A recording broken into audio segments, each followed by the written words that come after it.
Baada ya Mohamed Doumbia kucheza kama nambari 10 ndani ya Yanga tangu atue, mwenendo wake katika kuleta athari za moja kwa moja kwa wapinzani mpaka sasa hazijakaa vizuri sana. Sio kwenye kufunga mabao, sio kwenye assist. Kwenye ligi kuu Tanzania bara, Yanga imefunga mabao 12, imeruhusu bao moja. Mohamed Doumbia humkuti kwenye assist wala kufunga moja kwa moja. Lakini pia kwenye ligi ya mabingwa barani Afrika, Yanga imecheza mechi 2, ina bao moja. Mohamed Doumbia humkuti kwenye kufunga wala kuassist. Lakini Yanga ingali ikiwa na mwenendo mzuri.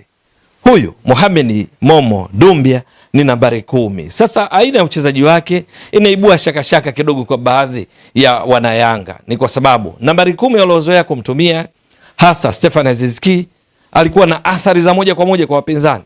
Kwenye msimu uliopita 2024-2025, Stefan Aziz Ki ingawa aliondoka kabla ligi haijakamilika, lakini alifunga mabao 9, alitoa assist 7, akichangia mabao 16 kati ya mabao 83 ambayo Yanga walifunga na kutoa ubingwa wa 4 mfululizo katika ligi kuu Tanzania bara. Msimu wa nyuma yake 2023-2024, Stefan Aziz Ki aliibuka kuwa top scorer, mfungaji bora katika ligi kuu Tanzania bara, akifunga mabao 21, lakini pia akitoa assist 8, akichangia mabao 29 kati ya mabao 71 ambayo Yanga alifunga katika msimu wa 2023-2024. Sasa Mohamed Doumbia haonekani kuwa na athari za moja kwa moja katika kufunga na kuassist. Yote 9, 10, Mohamed Doumbia haonekani kuwa mzuri sana katika kukana mpira, kupiga chenga wachezaji wawili, mchezaji mmoja, watatu, ili kurahisisha mwendo wa timu yake kuelekea kwa wapinzani akiwa kama nambari 10. Matokeo yake ni nini? Pameibuka tetesi kwamba Yanga wakati wa dirisha dogo Januari mwaka huu, yani mwezi ujao, wataingia sokoni kuhakikisha wanapata nambari 10 iliyo imara. Sasa katika nambari 10 hiyo, options zilizopo zinazozungumzwa ni pamoja na kuhakikisha kwamba Peodo Pacome Zouzoua, ambaye katika mpangilio wa kikosi cha Yanga mara nyingi baada ya golikipa huwa na walinzi 4, viungo wawili ukabaji, viungo 3 ushambuliaji, mshambuliaji kinara mmoja. Kwa maana nyingine, huyu ndio mshambuliaji kinara mmoja, hawa ndio viungo 3 ushambuliaji, halafu kuna viungo wawili wakati pale wa ukabaji. Katika mpangilio huu, Peodo Pacome Zouzoua huonekana akiwa miongoni mwa viungo 3 ushambuliaji, akitokea upande wa kushoto, ingawa kwenye kucheza kwake huwa na athari kubwa kwa wapinzani, akiingia ndani na kutoa fursa kwa beki wake wa kushoto. Hapa tunazungumzia Shadrack Sakaboka, tunazungumzia Mohamed Hussein Shabalala kupanda kwenda kuongeza mapana ya uwanja ili wapige cross ama watoe v-pass, pasi zenye umbile v baada ya kufika kwenye touchline, au kupiga cross moja kwa moja kuelekea kati ili mpira ugombaniwe kwa ajili ya kufunga. Peodo Pacome Zouzoua akitokea eneo hili amekuwa athari pia katika eneo la kati kwenye majukumu ambayo huwa anapaswa kuwepo nambari 10. Wakati mwingine Peodo Pacome Zouzoua anakuwa huku kulia. Peodo Pacome Zouzoua huwa ana tiketi ya kuwa na free roll, majukumu huru pale mbele ya lango la wapinzani, akipita kokote. Mara nyingi huonekana hivyo. Sasa kwa sababu Mohamed Doumbia kwenye nafasi hii ambayo mara nyingi hucheza kama namba 10, Doumbia imekosekana athari za moja kwa moja katika kufunga na kuassist, lakini pia haonekani kuwa mzuri katika upigaji wa chenga kama alivyokuwa akifanya Stefan Aziz Ki. Matokeo yake kinachofikiriwa ni kwamba Mohamed Doumbia arejee katika kundi hili la viungo wawili wakati, kwa sababu ni maeneo ambayo wakati akicheza Slovan Liberec kule barani Ulaya alikuwa akicheza katika eneo hili katika mfumo wa baada ya golikipa 4-2-3-1. Matokeo yake ni nini?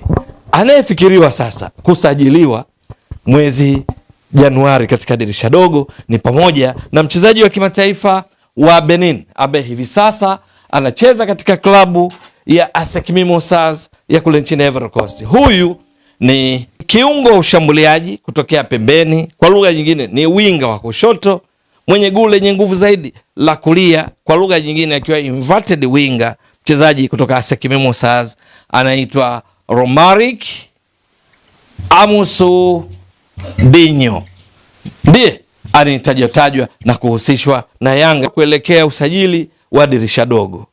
Kwa nini anahusishwa na Yanga? Zipo sababu kadhaa. Mojawapo ni hilo kutoka kuieleza.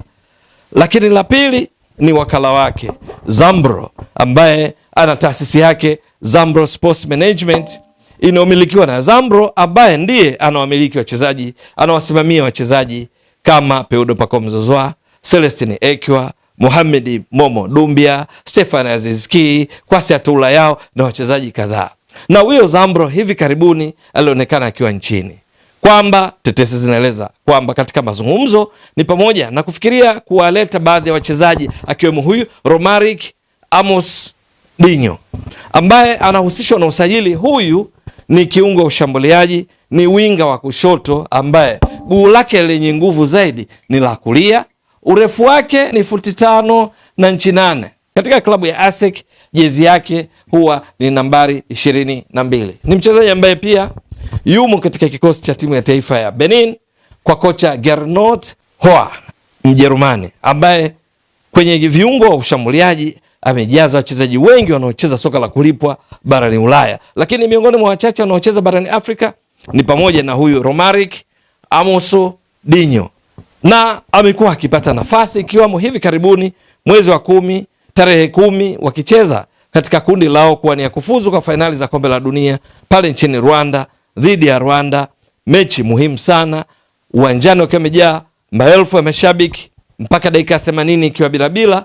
Huyu Romaric Dinho akaingizwa katika dakika 80 baada ya kutoka kwa Andreas Hutonji anayecheza soka la kulipwa barani Ulaya, na alipoingia tu akatoa assist kwa mfungaji wa bao pekee katika mechi hiyo ambayo Benin walishinda kwa bao 1-0.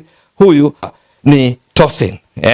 Sasa huyu Romaric, taarifa zinaeleza kwamba akitua Yanga kwa sababu yeye ni winga wa kushoto mwenye gule yenye nguvu zaidi la kulia, kwa maana kwamba anacheza kama inverted winger, gule yenye nguvu la kulia lakini atokea kushoto, ndiye aje muhamishi sasa hapa Pacome aje kuchukua jukumu hili la kwa Dumbia arudi kuja kuwania namba na kina Zuka Buya na kina Mudathia Abbas, kina Azizi Andamwile, kwa sababu kwenye eneo hili Pacome Zouzoua amekuwa mzuri sana. Hata ASEC Mimosas walikuwa wakimtumia kwenye eneo hilo.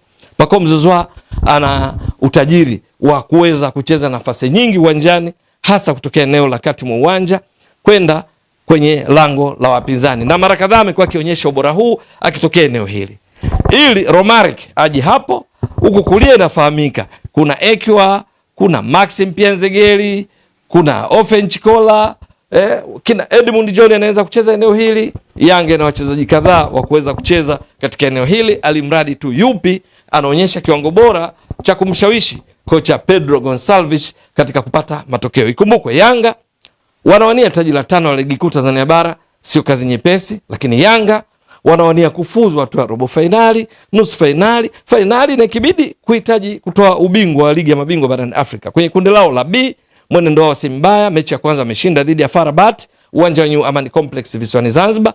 Mechi ya pili kule Algeria dhidi ya JS Kabylie, suluhu imewafanya Yanga wawe na pointi 4 sawa na Al Ahly, lakini wakizidiwa tofauti ya mabao ya kufunga na kuruhusu. Sasa maana yake ni nini? Ni kwamba mshambuliaji kinara sasa anaweza kawa Dube, anaweza kawa Mzize, yeyote katika eneo hili atakapokwenda kushambulia kama mshambuliaji kinara, basi Romaric ambaye yeye ni mzuri katika kuingia ndani, mzuri pia kwenda pembeni kuongeza mapana ya uwanja, mzuri pia katika kufanya mbadilishano wa nafasi na winga wa kulia, ambako akija anakuwa kama orthodox winga, kwa maana kwamba kutokea eneo ambalo mguu wake wenye nguvu ndiko uliko, aje kuongeza chachu katika eneo hili, akicheza kwa staili ile ya kutoa nafasi kwa beki husika wa upande wa kushoto, akina Mohamed Hussein Shabalala, akina Shadrack Sakaboka, kwenda kuongeza mapana ya uwanja, na matokeo yake kufanya Pacome Zouzoua wakati wanapokwenda kushambulia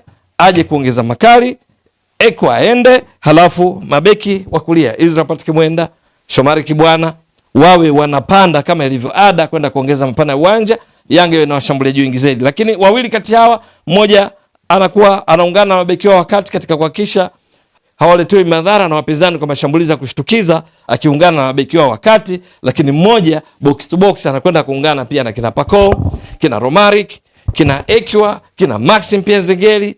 whoever yeyote anayecheza katika upande wa kulia, pamoja na mshambuliaji wa kinara, kwa mfano Prince Pumelo Dube, kwa mfano Depu, mchezaji wa kimataifa wa Angola ambaye pia anahusishwa na Yanga wakati wa usajili wa dirisha dogo.